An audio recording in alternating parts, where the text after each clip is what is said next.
Hello and welcome to the Thread to Mend podcast. My name is Taylor and I come to you from Baltimore, Maryland, and this is a podcast about all things that are fiber related.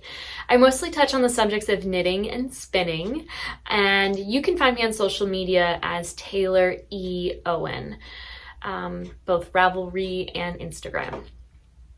So how are you? I hope that you're well. It's been 1 week. I've been fairly consistent with the Tuesday recording and upload whenever I can. Last week, I made the mistake of uploading that video without being connected to Wi-Fi and used all of my cellular data for the month. So 2020 is starting out really well. I am drinking some tea I thought I would share with you. I'm trying to drink a little less coffee and a little more tea since I have it in my stores and coffee's been upsetting my tummy. So I have from Voila Teas in Frederick, Maryland, a little specialty tea shop if you ever go through town, maybe on your way to Maryland Sheep and Wool. This particular blend is called Habibi Spice Bazaar. It is a black tea with cardamom, ginger, clove, black pepper, rose petals, vanilla pieces, I don't know what that is, and safflowers. And maybe I'll get a little close up. I don't think I can tilt it to get in screen, but obviously it is very, very, very interesting. I only spilled a tiny bit, so. I have been working tirelessly on my Tonnach, I'm gonna guess is the pronunciation of Kate Davies' design. I really been enjoying this sweater. I can't put it down. It is the most addictive sweater experience maybe in a long while. I started watching Outlander again just to prepare for the season premiere in February of season 5. And I knew it would be a nice long distraction from reality, which is basically all I have time for. I don't know, but let me just show it to you. So, real quick.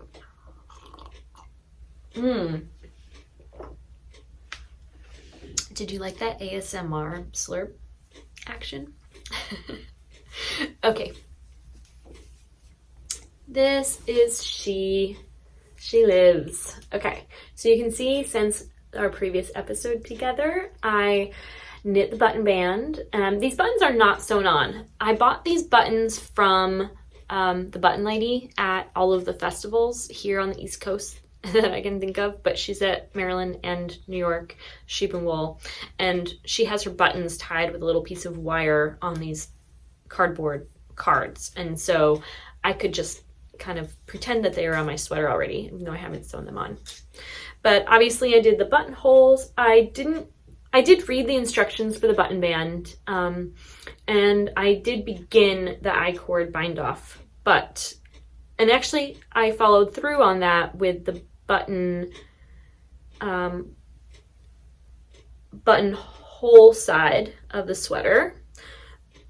So that is quite nice. But then when it came down to doing the buttonhole side of the sweater, I didn't want to build that much additional width to the band. It just would have made it too tall, I think.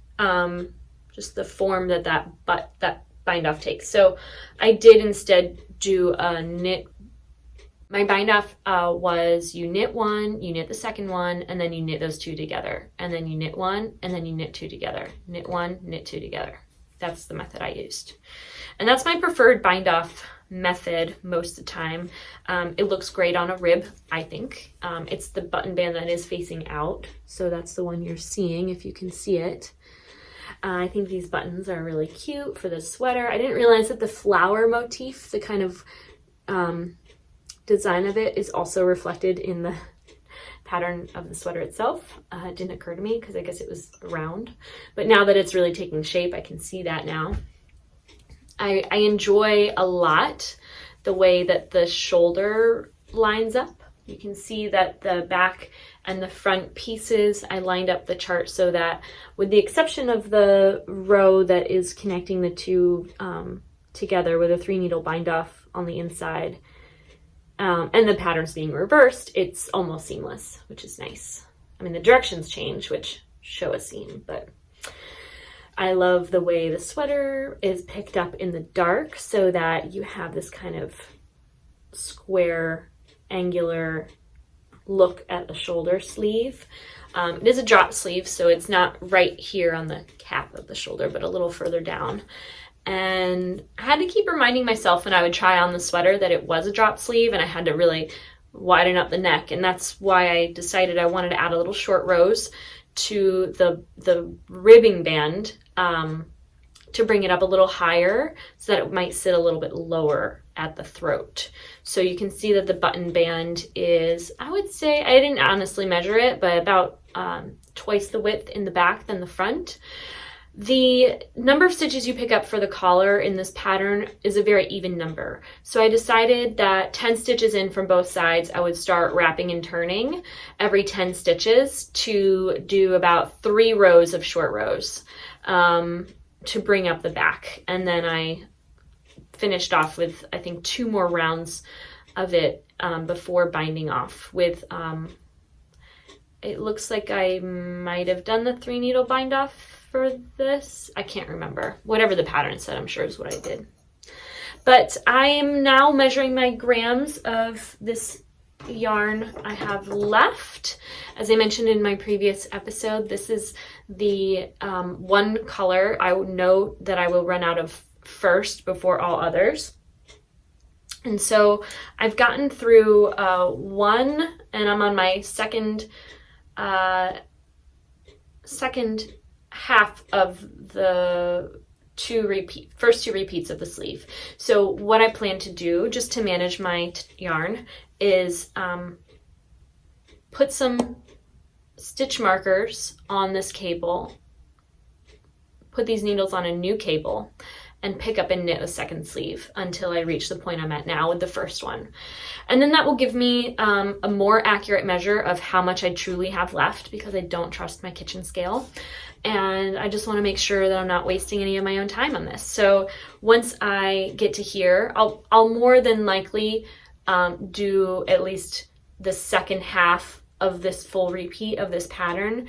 And then it's possible that I may modify the third repeat of the chart on the sleeve with just 2 instead of 4 rows of this color in all sections, so that maybe I'm able to do 2 repeats of that full chart, that modified chart, which theoretically has 8 fewer rows, so it'll be shorter. So 2, maybe even 3 repeats of that. We'll see. Maybe I get to like 2.5 and I can stop right before I have to pick this up. Because I would like, given the fact that the neck and even the shoulders are kind of stopped at the yellow or the brown, I would rather stop again at the sleeve at the brown or even at the yellow if I have to, if it gives me the length I need. I just don't want to go into the green before starting the ribbing. So that's that, and I'm really enjoying this project. It is the most potato chippy thing I've done in a long time. I just don't want to stop once I get started, and I'm really enjoying this project. I have a nice pair of, I think they're wool trousers. They might be polyester. Some brown pleated high-waist pants that I think this will look good with, that I found at the thrift store. And I have those wool trousers I might have shown you too from Ella that have some brown in them. So I think that these will look nice together. It's a bit busy, so probably won't wear a lot with it. I'll let it speak for itself. But yeah, I might have this done before we see each other again. Or I might start spinning yarn, which I realize I haven't gotten to in weeks and weeks. I kind of go through a pattern of avoiding the sunroom in the winter time, because it's just even though we have the windows covered in plastic, it is the coolest spot in the house, and I don't love to feel that way, even when I have many layers. So that's that. I'm storing it, of course, in my little, this is my favorite project basket as at the moment. I just keep one project in it because it's a nice size that I can take upstairs or downstairs. I've even taken it out before. And it's really sturdy. I like this girl. I haven't done anything else since Tuesday of last week. I've just been knitting that sweater like a machine.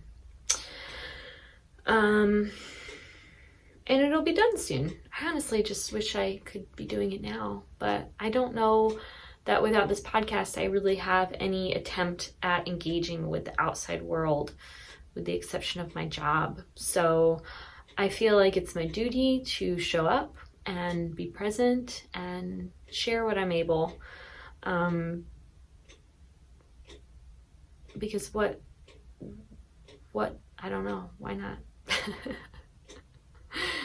All right, this is going to be it for this episode of the Thread to Mend podcast. I hope that you're well, and that if you are joining me again for the second or third or 50th episode, I don't think we're quite there yet, but I am so glad you're here, and I really appreciate you taking the time to watch.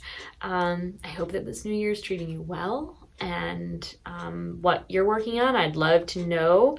I think I might poke around Ravelry's projects soon and see who of my friends on there are making what, because sometimes that's more satiating than the Instagram scroll, because it's all knitting all the time. So I'll be checking that out soon. Make sure to upload your projects and things so that they're seen. I'm trying to update mine as well, to make sure that I communicate all of the simple modifications that I make, and color choices, yarn bases, all of the details. So feel free to connect with me there. I am Taylor E. Owen on Ravelry and Instagram, as I mentioned, I believe, although I might not have said that at the top of the episode. I can't remember now. But thank you so much for watching, and I hope that you have a great day. Take care.